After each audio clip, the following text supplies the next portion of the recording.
السلام علیکم ورحمۃ اللہ وبرکاتہ۔ ناظرین اکرام، اتر پردیش کے چیف منسٹر یوگی آدتیہ ناتھ نے وقف بورڈ کو لے کر انتہائی شرمناک بیان دیا ہے۔ انہوں نے کہا ہے کہ یہ وقف بورڈ نہیں ہے بلکہ زمین مافیا بورڈ ہے۔ تو اس کو لے کر صدر جمعیت علماء ہند حضرت مولانا محمود اسد مدنی کی طرف سے ان کو جواب دیا گیا ہے، اور ان کے اس بیان کے اوپر اپنا رد عمل ظاہر کرتے ہوئے انہوں نے جمعیت علماء ہند کے لیٹر پیڈ پر ایک بیان جاری کیا ہے، جس میں وہ لکھتے ہیں کہ وقف املاک سے متعلق یوگی آدتیہ ناتھ کا بیان حقیقت سے بعید ہے۔ یو پی کے وزیر اعلیٰ پر مولانا محمود اسد مدنی کا شدید حملہ۔ اتر پردیش کے وزیر اعلیٰ یوگی آدتیہ ناتھ کے وقف املاک سے متعلق بیان پر جمعیت علماء ہند کے صدر مولانا محمود اسد مدنی نے سخت رد عمل ظاہر کرتے ہوئے کہا کہ ان کا بیان نہ صرف گمراہ کن بلکہ حقیقت سے بعید ہے۔ مولانا مدنی نے کہا ہے کہ وزیر اعلیٰ نے بیان دیتے ہوئے اپنے آئینی عہدے کی پامالی کی ہے۔ ان کے بیان سے ایسا محسوس ہوتا ہے کہ وہ ایک مخصوص اقلیت کے خلاف برسر پیکار ہیں۔ مولانا مدنی نے بتایا کہ وقف املاک کا مقصد ہمیشہ سے معاشرتی فلاح و بہبودی رہا ہے، اور ان کا استعمال اسلامی تعلیمات کے مطابق مساجد، تعلیمی اداروں، ہسپتالوں اور یتیم خانوں کی تعمیر اور ضرورت مندوں کی امداد کے لیے ہوتا رہا ہے۔ مولانا محمود مدنی نے مزید کہا ہے کہ وقف بورڈ کا قیام 1954 عیسوی کے وقف ایکٹ کے تحت عمل میں آیا ہے۔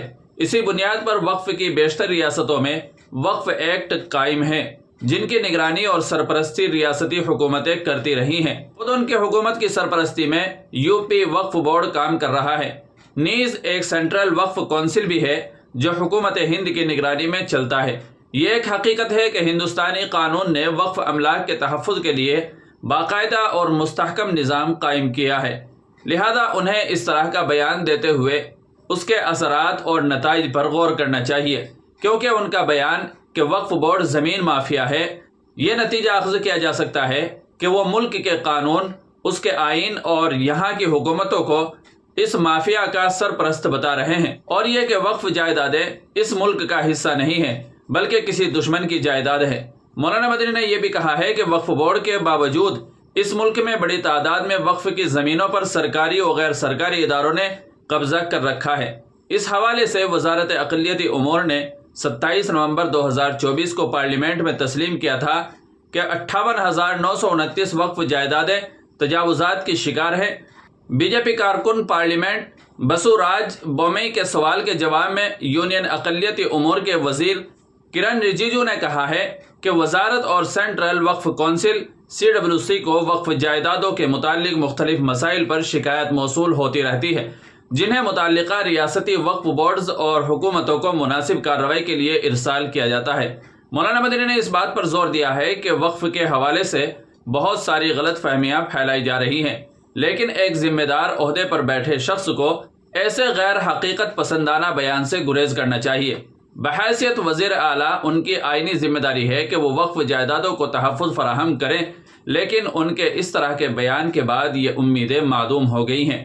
مولانا مدنی نے مزید کہا ہے کہ یوگی آدتیہ ناتھ کا یہ کہنا کہ وقف کی زمینیں واپس لے کر غریبوں کے لیے مکان اور ہسپتال بنائے جائیں گے نہ صرف سیاسی دعویٰ ہے بلکہ اس میں وقف کے اصل مقصد کو نظر انداز کیا جا رہا ہے۔ وقف کی زمینیں ہمیشہ سے غریبوں، یتیموں اور مستحق افراد کے فائدے کے لیے وقف کی جاتی رہی ہیں، اور ان کا استعمال ان فلاحی کاموں کے لیے ہونا چاہیے۔ انہوں نے حکومت کو متوجہ کیا ہے کہ وہ وقف کے مسائل پر آئینی اور قانونی حقوق کا احترام کرے اور ہر ریاست میں قائم وقف بورڈز کو مزید مضبوط بنائے، اور اس بات کو یقینی بنائے کہ وقف کی زمینوں کا استعمال اس کے اصل فلاحی مقاصد کے لیے ہو۔